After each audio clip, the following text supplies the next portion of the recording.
দূর দূর, হঠাৎ করে কেন যে এত চুল ঝরছে বুঝতেই পারছি না। কতদিন হয়ে গেল চুল ওঠা আর থামছেই না। না, এমন হতে থাকলে তো মাথায় টাক পড়ে যাবে। না না না, আজ রাজবৈদ্যের কাছে পরামর্শ নিতে হবে। কি ব্যাপার মহারাজ, আজ আপনাকে এমন চিন্তিত দেখাচ্ছে কেন? জীবনে বড় দুঃখ গোপাল, মন মেজাজ একদম ভালো নেই। সে কি কি হয়েছে মহারাজ? গোপাল থাকতে দুঃখ কিসের? আর বলো না, মাথার চুলগুলো আজকাল ঝড়ে পড়া পাতার মতো পটপট করে ঝরে যাচ্ছে। আমি তো জানি কেন এমন হচ্ছে, কিন্তু এখনই মুখ খুললে চলবে না। আর একটু বেশি বিপদ বাড়লে তখন মাঠে নামবো। তাই বলুন। এ তো খুব ছোট ব্যাপার। চুল ঝরলে টাক পড়বে, আর সেটা পড়া কত ভালো জানেন? কথায় আছে, যত বড় টাক তত বেশি টাকা। তুমি চুপ করো তো বাপু। যদি টাক থাকলেই টাকা হতো, তাহলে তোমার টাকা কোথায়? যেটা বোঝো না সেটা নিয়ে কথা বলো না। তাই না তাই, মহারাজের ঝরছে চুল, চিন্তার ভাঁজ মাথায়। গোপাল যতই চেষ্টা করুক, চিড়ে ভিজবে না কথায়। তোমরা সকলে থামো তো দেখি। ও রাজবৈদ্য, তুমি এর কিছু উপায় বলো। আগে মহারাজ, অনেক সময় দেহে ওই লৌহের পরিমাণ কমে গেলে এমন চুল ঝরে। আপনি বরং পালং শাক, ওই কিশমিশ, কলা ও আরো কিছু ফল আমি বলে দিচ্ছি, সেগুলো বেশি করে খান। আচ্ছা আচ্ছা আচ্ছা, তবে তাই করে দেখি।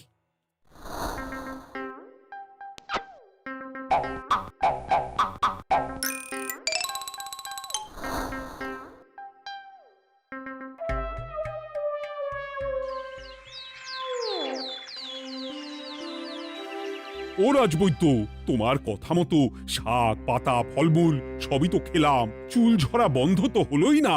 তো জানতামই এমন হবে। কিন্তু মহারাজ, এমনটা তো হওয়ার কথা নয়। কিন্তু হচ্ছে তো। আরে আমার সাধে চুল, কোথায় চলে গেলি সব? এর জন্য তুমি দায়ী। তুমি এর জন্য শাস্তি পাবে বৈদ্য। আমাকে আমাকে ক্ষমা করে দিন মহারাজ। এমনটা হবে এ তো আমি ভাবতেই পারিনি। কিছু মনে করবেন না মহারাজ, ছোট মুখে বড় কথা বলছি। কিন্তু সত্যি এখানে রাজবৈদ্যর কোনো দোষ নেই। ওকে শাস্তি দেওয়াটা ঠিক হবে না মহারাজ। দেখেছেন মহারাজ, গোপালের সাহসটা দেখেছেন? আপনার মুখের উপর কথা বলছে। তা বলি, তুমি যখন এতই বোঝো, তাহলে নিজেই একটা আস্ত লোহা খেয়ে দেখো না, তোমার মাথায় চুল গজাচ্ছে কিনা। ঠিকই আছে, এসব মূর্খের মতো কথা কেবল আপনার থেকেই আশা করা যায় মন্ত্রী মশাই। মহারাজ, আপনি বিচক্ষণ মানুষ। আমার শুধু অনুরোধ, আরেকবার ভেবে দেখবেন। ঠিক আছে, রাজবৈদ্যকে আমি শাস্তি দেব না, কিন্তু সকলের জন্য আমার একটা ঘোষণা আছে। কি ঘোষণা? আমার এই কঠিন সমস্যা যে দূর করে দিতে পারবে, তাকে আমি বিশেষ পুরস্কারে ভূষিত করব। এই তো পেয়েছি। এই সুযোগ কোনোভাবেই হাতছাড়া করা চলবে না। এবারের সমস্যাটা সত্যি বেশ কঠিন। কি করলে যে মহারাজের চুল পড়া বন্ধ হবে সেই উপায় মাথাতেই আসছে না। হঠাৎ করে কেন যে এমন হলো কে জানে।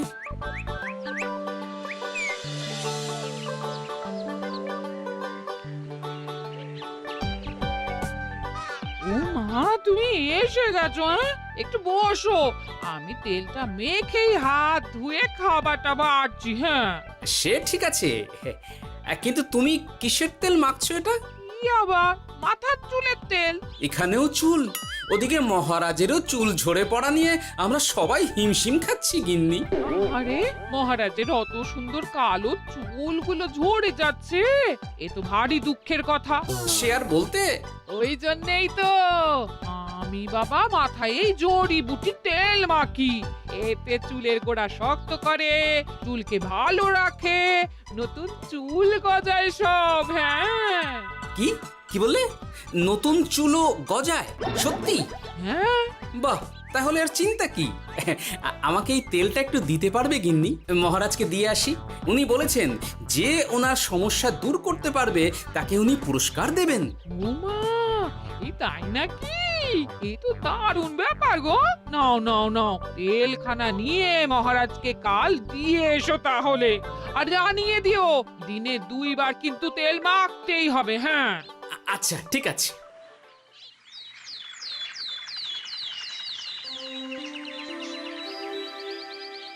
কোনো উপায় খুঁজে পেলে তোমরা? আগে মহারাজ, আমি আপনার জন্য নকল চুল বানিয়ে এনেছি। যতদিন আপনার চুল পড়া বন্ধ না হচ্ছে ততদিন আপনি এটা পরে ব্যবহার করতে পারেন। সে তো বুঝলাম, কিন্তু নকল চুল তো আর আসল চুলে জায়গা নিতে পারবে না বিজ্ঞানী। আসল চুলের কথা ভেবে আমি আপনার জন্য কেশুত্তে পাতা এনেছি মহারাজ। আচ্ছা বেশ। তা গোপাল, খুব তো আগের দিন বকবক করছিলে, তুমি কি এনেছো শুনি? সেটা যথাসময়ে দেখতে পেয়ে যাবেন মন্ত্রী মশাই। এটা জড়িবুটি তেল মহারাজ। আমি এটা আপনার জন্য এনেছি। এতে নতুন চুল গজায় আর চুলের স্বাস্থ্যও ভালো হয়। আমার গিন্নিও ব্যবহার করে এটি, তবে দিনে 2 বার করে মাখতে হবে, তাহলেই ভালো ফল পাবেন মহারাজ। বাবা, তাহলে তুমি কেন মাখো না? আচ্ছা, আপনার সমস্যাটা ঠিক কোথায় বলুন তো মন্ত্রী মশাই? মহারাজের জন্য কিছু আনলেও কথা শোনান, না আনলেও কথা শোনান। সত্যি তো মন্ত্রী, কেন তুমি সব সময় গোপালের পিছনে পড়ে থাকো বলো তো? এরা তো তাও সবাই কিছু না কিছু আমার কথা চিন্তা করে এনেছে, তুমি তো সেটাও করনি। না আসলে মহারাজ, আমিও ভাবছিলাম আপনার কথা, কিন্তু থাক, বুঝেছি। আহ, দারুণ। তেলের গন্ধটাও খুব সুন্দর। গোপাল, তোমায় অনেক ধন্যবাদ। আশা করছি ব্যবহার করলে খুব ভালো ফল দেবে। একদম দেবেই মহারাজ। দূর বাবা, ভেবেছিলাম এক হলো আর এক। কোথা দিয়ে যে গোপালটা মাঝখান দিয়ে এসে নাক গলিয়ে ঢুকে পড়ে, খুব শক্ত পুরস্কার নেওয়ার। দেখাচ্ছি মজা।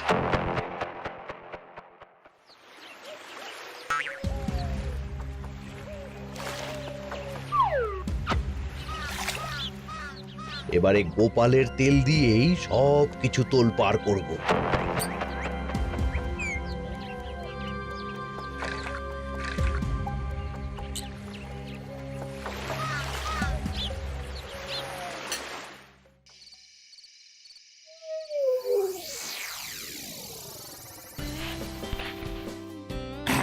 ব্যাস, হয়ে গেল 2 বার মাখা। গোপাল বলেছিল এতেই ভালো ফল পাব, কিন্তু এখন মাখার পর মাথাটা কেমন জ্বালা জ্বালা করছে মনে হচ্ছে। হয়তো নতুন চুল গজাবে বলে এমন হচ্ছে। কাল সকালে বোঝা যাবে। এতক্ষণে বোধহয় ছোট ছোট চুল গজিয়েই গেছে। কি এটা চুল গজানোর তেল ছিল নাকি পড়ে যাওয়ার?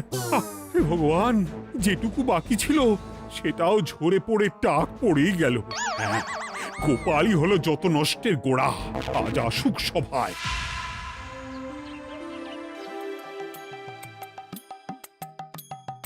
এই যে এখন এলেন উনি। ও কি মহারাজ, আপনি এমন কাপড় মাথায় জড়িয়ে বসে আছেন কেন? তুমি আর এমন প্রশ্ন জিজ্ঞাসা করো না গোপাল, তোমার দয়াতেই মহারাজের এমন অবস্থা। মানেটা আমি তোমায় দেখাচ্ছি, দাঁড়াও। এই যে গোপালের দেওয়া তেল মেখেই আমার এমন হয়েছে, আর তার জন্য আমি তোমাকে কোনোদিনও ক্ষমা করব না গোপাল। বিশ্বাস করুন মহারাজ, আমার গিন্নিও মাখে এই তেল, কিন্তু এমন কিছু তো এখনো পর্যন্ত ঘটেনি। আমি আর কিচ্ছু শুনতে চাই না। আমার মাথা ভর্তি চুল আমি ফেরত চাই। যতদিন না আমার মাথার সব চুল ফিরে আসছে ততদিন আমি তোমার মুখও দেখতে চাই না। মহারাজ, আপনার কোনো চিন্তা নেই, আমি তো আছি। এবার এই সমস্যার একটা সমাধান আমি করেই ছাড়বো। কি ব্যাপার, মন্ত্রী মশাই এত লাফাচ্ছে কেন? এসবের পেছনে আবার ওনার হাত নেই তো? না, ব্যাপারটা পরে দেখতে হচ্ছে।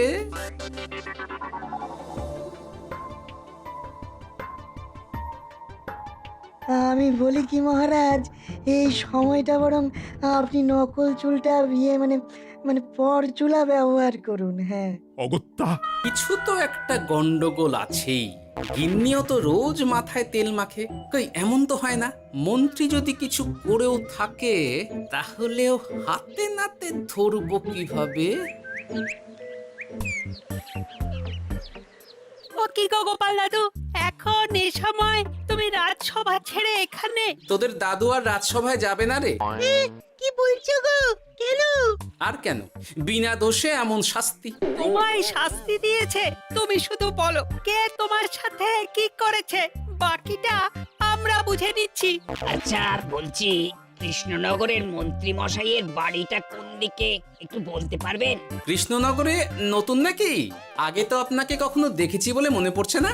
হ্যাঁ, আমি এখানে থাকি না, আমি এখানে আমার কাজে এসেছি, তাই মন্ত্রী মশাইয়ের বাড়ির ঠিকানাটা যদি একটু বলে দেন। নিশ্চয়ই, এ পথ দিয়ে সোজা চলে যান, তারপর কিছুটা ডান দিকে গেলেই পেয়ে যাবেন। আচ্ছা, অনেক ধন্যবাদ। ভিন গাঁয়ের লোক মন্ত্রী মশাইয়ের বাড়িতে, ব্যাপারটা বেশ সন্দেহজনক লাগছে। এই এই গুলটে ন্যাপলা, তোরা তোরা দুজন একটু আড়াল থেকে দেখতো লোকটা মন্ত্রী মশাইয়ের বাড়িতে ঠিক কি জন্য এসেছে, তারপর আমায় খবর দিস। ঠিক আছে গোপাল দাদু। তোমার আবার এখানে আসার কি দরকার ছিল? আমি তো বলেছি যে আমি ঠিক গিয়ে তোমার পাওনা গন্ডা মিটিয়ে দেবো। মিটিয়ে দেবে? কতদিন হয়ে গেছে জানেন? দেখো, হয় আমার কীটনাশক আর সার সব ফিরিয়ে দিন, নয়তো আমার জিনিসের দাম মিটিয়ে দিন। কীটনাশক, সার আর কি করে ফেরত দেবো বলো? ও তো সব পুকুরের জলে মিশে গেছে। ওসব আমি জানি না, আমার পাওনা গন্ডা মিটিয়ে দিন, ব্যাস। চল চল, এখনই তাহলে গোপাল দাদুকে গিয়ে সব জানাই। চল চল। দাদু, ও গোপাল দাদু। তোরা এসে গেছিস? আয় আয় আয় আয় আয়। মন্ত্রী মশাইয়ের মুখ থেকে অনেক খবর পেলাম। তাই নাকি? কি শুনি? মন্ত্রী মশাই ওই লোকটার কাছ থেকে অনেক কীটনাশক সার নিয়েছে, কিন্তু এখনো জিনিসের দাম মেটায়নি। হ্যাঁ, ওই জন্যই তো মন্ত্রী মশাইয়ের উপর লোকটা খুব রেগেছিল, হুমকিও দিয়েছে 1 সপ্তাহের মধ্যে জিনিসের দাম সব মিটিয়ে দিতে হবে। তাই নাকি? কিন্তু কীটনাশক সার নিয়ে মন্ত্রী মশাই কি করবে? সেটা তো বলতে পারবো না দাদু। তবে হ্যাঁ, মন্ত্রী মশাই ওই লোকটাকে বলছিল যে ওই সব কীটনাশক সার পুকুরের জলে মিশে গেছে। কি বললি? পুকুরের জলে? আচ্ছা, এবার দুয়ে দুয়ে 4 করা গেল। অনেক ধন্যবাদ রে তোদের। বল বল, তোরা কি খাবি? কিচ্ছু লাগবে না গোপাল দাদু, তবে ভোলা বয়ের আর মিষ্টি খাওয়ালে। আচ্ছা আচ্ছা। কি করে যে মহারাজকে আসল ব্যাপারটা বোঝাই, কিছু তো একটা উপায় বের করতেই হবে। তা বলি বাবা, রাজসভায় যেতে হবে না বলে কি সারাদিন এইভাবেই শয়নে শয়নে দিন কাটাবেন বাবা? হ্যাঁ, উপায় পেয়ে গেছি। বুঝলে গিন্নি, আমাকে একটা জায়গায় যেতে হবে, বুঝলে? তারপর ওখানে যদি কাজ হয় তাহলে আগামীকাল রাজসভায় আমি যাব। কিন্তু তুমি যে বলেছিলে তোমার এখন ছুটি। হ্যাঁ, কি আর করি বলো, গুরুত্বপূর্ণ একটা কাজ, তাই যেতেই হবে। আচ্ছা যাও। কই গো বিজ্ঞানী? আরে গোপাল যে, বলো। এই এই যে বিজ্ঞানী, একটা বিশেষ দরকারে তোমার কাছে এলাম, বুঝলে? হ্যাঁ, বলোই না। আচ্ছা, এই দূষিত জলকে কিভাবে আবার পরিশুদ্ধ করে বলতে পারবে? কেন পারবো না? জলের মধ্যে একটু চুন আর ফটকিরি দিয়ে দিলেই জল আবার দূষণমুক্ত হয়ে যাবে। তবে ওগুলো দেওয়ার পর কিছুদিন সেই জলকে ব্যবহার করা বন্ধ রাখতে হয়। হ্যাঁ। আচ্ছা আচ্ছা, অনেক ধন্যবাদ, আসি তাহলে। হ্যাঁ,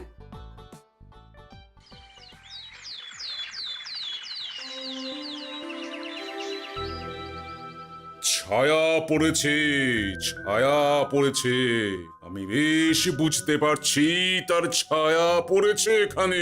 কার ছায়া পড়েছে? আজকাল তোর মাথা থেকে অনেক চুল ঝরে পড়ছে, তাই না? আগে হ্যাঁ সাধু বাবা, আপনি একদম ঠিক কথা বলেছেন। ও বাবা, এই আবার কোথা থেকে উদয় হলো? আরে আমি একা গিয়ে সেই স্নানের পুকুর পরিদর্শন করতে চাই। যথা আজ্ঞা বাবা।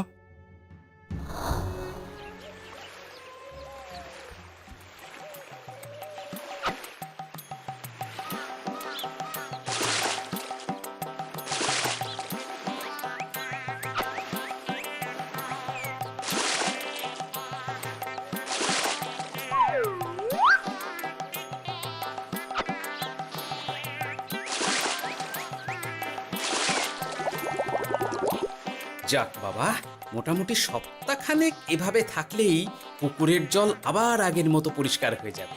এবার শুধু মহারাজকে একটু বুঝিয়ে বললেই হয়ে যাবে।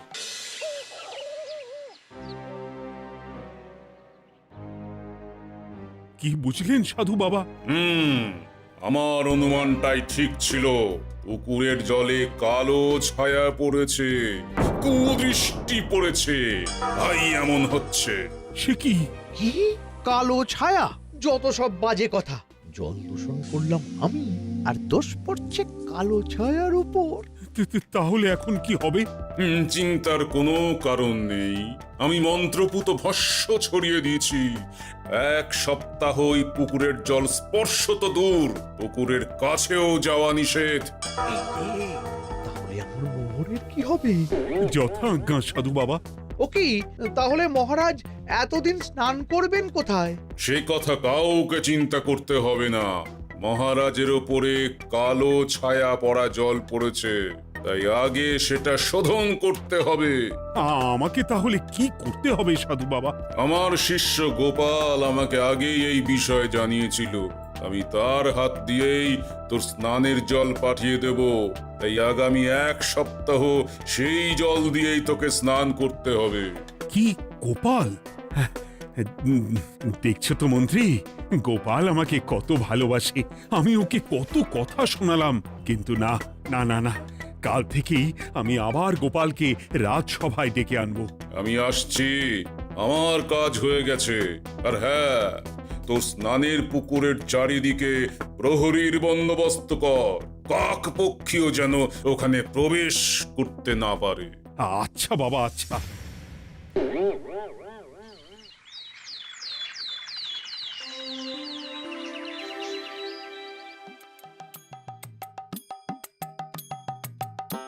গোপাল, তোমাকে আবার এখানে দেখতে পেয়ে আমার খুব ভালো লাগছে। তোমার গুরুদেব গতকাল এসেছিলেন, কিছু মনে করো না। না বুঝেই তোমাকে অনেক কথা শুনিয়েছি। না মহারাজ, আমি জানি আপনি আমাকে খুব ভালোবাসেন, তাই আমি কিছু মনে করিনি মহারাজ।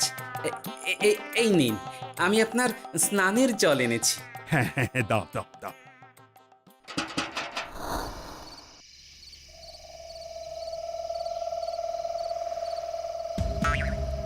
ও বাবা, পুকুরের কাছে যে গিয়ে দেখবো সে উপায় নেই। চারপাশে প্রহরীতে ভর্তি, তাহলে কি সত্যি সত্যি কালো ছায়া পড়েছে? ভালোই হলো, পাওনাদারকে বলে দেবো কীটনাশকটা জালি ছিল। হি হি।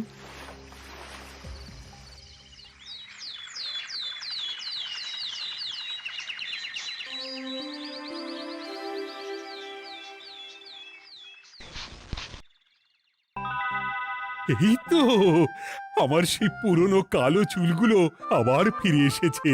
আহা, কি যে আনন্দ হচ্ছে দেখে। আজ 1 সপ্তাহ সম্পূর্ণ হলো। গোপালের জন্য আমার স্নানের পুকুর থেকে কালো ছায়া দূর হয়েছে। আমাকে এই সমস্যা থেকে দূর করার জন্য আমি গোপালকে 100টি মোহর উপহার দিতে চাই। ধন্যবাদ মহারাজ। দূর, আমার আর ভালো লাগে না। সব সময় গোপালই মোহর পায়, এটা তো আমার পাওয়ার কথা ছিল। এদিকে আজকে পাওনাদারও আসবে।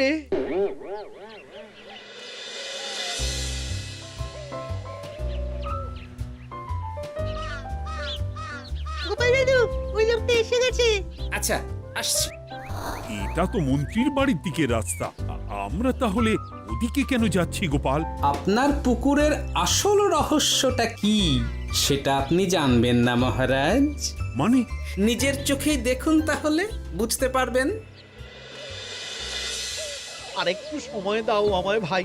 এমনিতেও তোমার কীটনাশক কোনো কাজের নয়। কি এখন এসব কথা আর একদিনও সময় দিতে পারছি না। একটু বোঝো, একটু। সব আমি মহারাজের পুকুরের জলে মিশিয়ে দিয়েছি। মন্ত্রী, তুমি তাহলে সেই কালো ছায়া? মহারাজ, আপনার পর্দা ফাঁস হয়ে গেছে মন্ত্রী মশাই। তুমি তাহলে সবটা জানতে? একদম প্রথম থেকে।